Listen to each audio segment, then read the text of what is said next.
2 देखिए, कह रहा है कि conversion of a solid to vapour. ध्यान दे जरा, सॉलिड से डायरेक्टली किस में चेंज हो रहा है? वेपर में। ओके, सॉलिड से डायरेक्टली किस में चेंज हो रहा है? वेपर में, विदाउट गोइंग थ्रू लिक्विड। इस प्रोसेस को हम सब्लिमेशन बोलते हैं, हमें पता है, ठीक। इन्होंने भी बोला है, कह रहे conversion of solid to vapour is called sublimation. Okay, हमको एक बात और भी तो पता है क्या, अगर डायरेक्ट वेपर से किस में जा रहा हूँ? सॉलिड में, विदाउट गोइंग थ्रू लिक्विड, तो इसको भी तो क्या बोलते हैं? सब्लिमेशन ही तो बोलते हैं इसको। तो आपको कंफ्यूज करने के लिए क्वेश्चन पूछ रहे हैं, कह रहे हैं कि name the term to denote the conversion of vapour to solid. तो बेवजह कंफ्यूज किया जा रहा है, इसका आंसर क्या होगा? वेपर टू सॉलिड भी सब्लिमेशन होता है। तो आंसर ए, 22 के 2 पार्ट हैं, पार्ट ए पार्ट बी। तो ए पार्ट का जो आंसर है वो क्या है? सब्लिमेशन। कोई डाउट नहीं है इसमें, सिंपल है, खत्म। अब पार्ट बी देखिए। देखिए पार्ट बी देखने से पहले मैं आपको कुछ विजुअलाइज कराना चाहता हूँ। एक्चुअल में पार्ट बी में इन्होंने हमसे क्या बोला है? इन्होंने हमसे बोला है कि conversion of solid state to liquid state, ठीक है।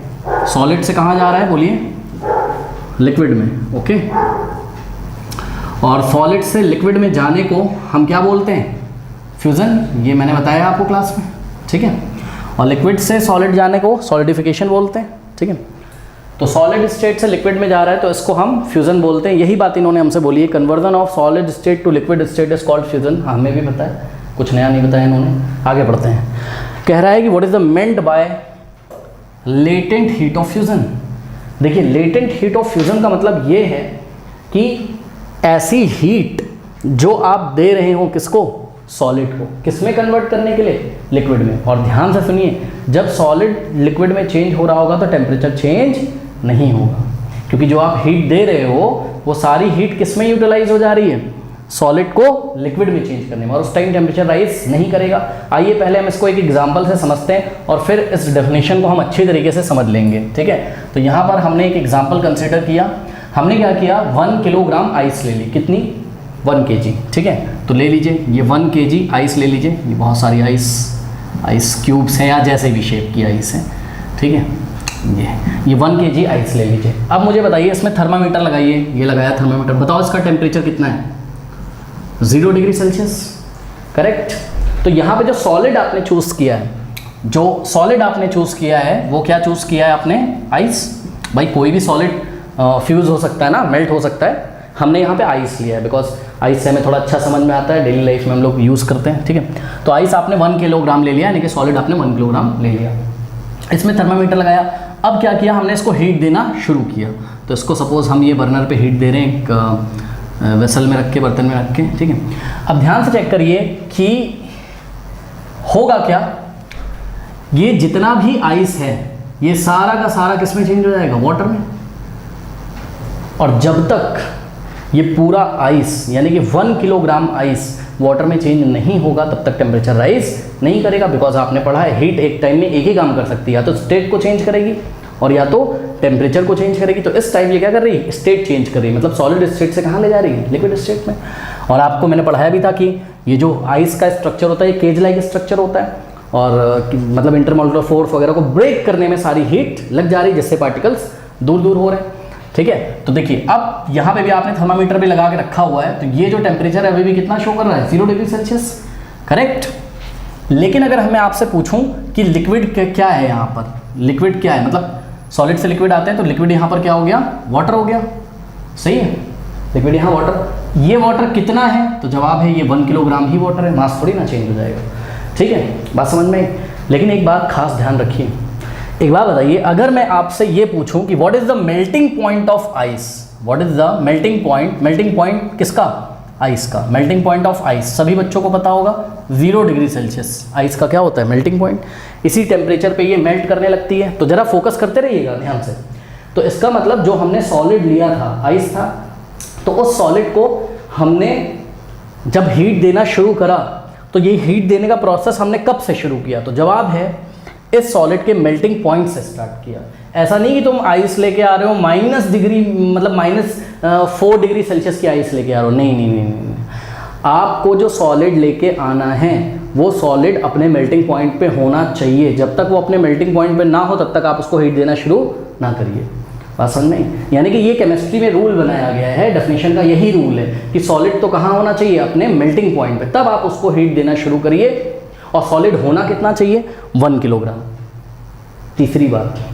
तीसरी बात ये है कि प्रेशर कितना होना चाहिए, तो जवाब है 1 एटमॉस्फेरिक प्रेशर। मतलब सिंपली आप लैब में काम करो, हम लोग भी खड़े हैं, तो ये प्रेशर कितना है, 1 atm। ठीक है, तो प्रेशर कितना होना चाहिए बोलिए।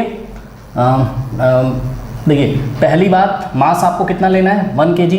दूसरी बात जो सॉलिड आपने लिया है वो मेल्टिंग पॉइंट पे होना चाहिए अपने। और तीसरी बात कि प्रेशर कितना होना चाहिए, बोलिए प्रेशर कितना होना चाहिए, 1 atm, मतलब 1 एटमॉस्फेरिक प्रेशर होना चाहिए। अब देखिए सॉलिड से लिक्विड बन गया तो हो गया फ्यूजन हो गया, हम क्या बोलेंगे, फ्यूज हो गया, मतलब लिक्विड बन गया। ठीक है, तो ये प्रोसेस क्या हुआ, फ्यूजन हुआ। अब मुझे बताइए कि यहाँ पे जो आपने हीट दी है यहाँ से यहाँ तक ले जाने में जो हीट दी है, उसी हीट की मात्रा को, उसी हीट की क्वांटिटी को हम क्या बोलेंगे, लेटेंट हीट ऑफ फ्यूजन बोलेंगे। लेटेंट मतलब छुपा हुआ हीट क्यों है, क्योंकि ये टेम्परेचर नहीं बढ़ा रहा है, ये हमें नज़र नहीं आ रहा है कि मतलब जब टेम्परेचर नहीं बढ़ता है, जीरो का जीरो रहता है, तो सामने वाले को क्या लगेगा कि भाई क्या हीट नहीं दी गई, नहीं हीट दी गई है, बट हीट किस में यूटिलाइज हो रही है, ये जो केज लाइक स्ट्रक्चर है उसको ब्रेक करने में। ठीक है, ताकि जो है जो सॉलिड के पार्टिकल काफ़ी पास थे, उनके बीच में जो इंटीरियर मॉलिक्यूलर फोर्स था वो ब्रेक हो जाए और पार्टिकल थोड़े से दूर हो जाए, नहीं पूरा लिक्विड फेज में आ जाए। ठीक, तो बताइए लेटेंट हीट ऑफ फ्यूजन की डेफिनेशन क्या बनी, it is the heat required to convert 1 kilogram of solid into liquid state at 1 atm pressure at its melting point। Solid किसमें होना चाहिए, अपने मेल्टिंग पॉइंट में। ऐसा नहीं कि तुम आइस को अगर मेल्ट कर रहे हो 1 kg लेनी है, पहली बात तो स्टैंडर्ड 1 किलोग्राम रखा है। मैंने आपको लास्ट किसी वीडियो में 1 ग्राम भी बताया था, तो जो 1 ग्राम होता है वो CGS सिस्टम में चलता है, किलोग्राम किस में चलता है, SI सिस्टम में। तो हम किलोग्राम वाला पढ़ रहे हैं क्योंकि हम लोग को SI सिस्टम पढ़ाया जाता है। ठीक है, तो अकॉर्डिंग टू NCERT हम SI सिस्टम लेके चल रहे हैं। अब जरा ध्यान से चेक करिए, ये आपको याद नहीं करना है, बस मैं आपको एक एग्जांपल देना चाहता हूँ क्या, कि लेटेंट हीट ऑफ फ्यूजन जो होता है आइस का, वो कितना होता है, 3.33 × 10⁵ जूल पर किलोग्राम। इसका क्या मतलब है कि 1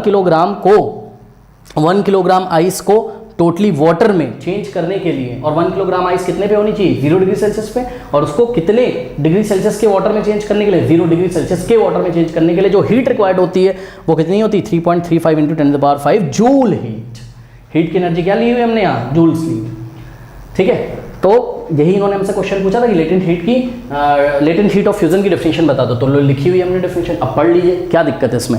लेटेंट हीट ऑफ फ्यूजन की डेफिनेशन क्या है, the amount of heat required to convert 1 kilogram of solid into liquid state, into liquid state भी लिख सकते थे आप, into liquid बोल दो, into liquid state बोल दो, into liquid at 1 atm pressure, at 1 atmospheric pressure। अभी भी कुछ छूट गया है क्या, at its melting point, वो अपने melting point पे होना चाहिए। ठीक है, is known as latent heat of fusion। कोई डाउट है बताइए। तो ये हमने आपको डेफिनेशन एक बार फिर से एक्सप्लेन करी। स्टूडेंट्स, मैं कह रहा हूँ बार बार, जिन बच्चों ने चैप्टर नहीं पढ़ा है पहले जाके चैप्टर पढ़िए, बहुत सारी उसमें डेफिनेशन, ये तो सिर्फ नमूना है। ठीक है, 20 से 25 क्लासेस हुई, अगर आपको नॉलेज लेना है सब्जेक्ट में तो बहुत अच्छी तरीके से चीज़ें मैंने कराई हैं। आप जाइए, ईयरफोन लगा के आराम से बैठिए, 10-12 दिन एक चैप्टर को दीजिए, आराम से कंप्लीट करिए। तो अगर आप आगे साइंस लेना चाहते हो तो बहुत अच्छा परफॉर्म करोगे, नो डाउट।